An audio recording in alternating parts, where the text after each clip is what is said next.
visiškai naujos veislės naujam sezonui ir tikrai papasakosiu apie jas, pabandysiu pristatyti trumpai ir jos visos vertos dėmesio. Tai galbūt nuo agurkų. Agurkai snack. Lygiavaisiai, salotinio tipo, mažučiai, traškus, kvapnus agurkėliai, kuriuos mūsų šio tipo agurkus atradę pirkėjai neatsidžiaugia. Vaikai labai juos mėgsta, rankelių nesibraižo ir nori juos skina patys. Tie, kas mėgsta kauburiuotus agurkus, žalius, traškius, hibridinė veislė Avion, savidulkiai agurkai auginami šiltnamiuose ir gali būti auginami lauke. Svogūnai. Svogūnai. Ši veislė, mes turime dar vieną veislę šitų didžiųjų saldžiųjų svogūnų, veislę Globo. Ir ši veislė Exhibition yra dideli svogūnai, būtina užsiauginti daigelius ir pasodinus į dirvą užauginsite puikius salotinio tipo svogūnus.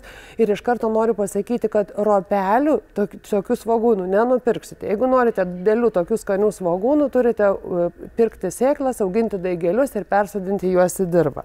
Su džiaugsmu pristatau oranžinės spalvos arbūzai, Prima Orange hybridas, išskirtinio skonio, kvapo. Tie, kas žino, kokius skanius arbūzus galima užauginti, pabandykite auginti ir šitą veislę. Lietuvoje dera puikiai, skonio nepameta, džiugina visus savo tikrai gausių derėjimų.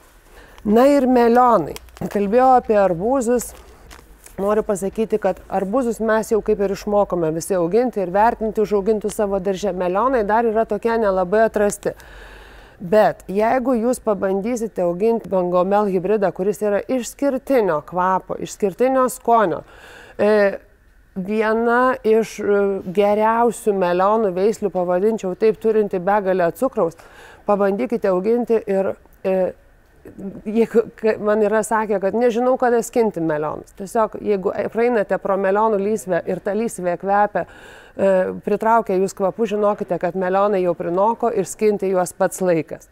Ir Amarillo Canario, tai yra veislė geltonžievių melionų, irgi labai didelis cukraus kiekis.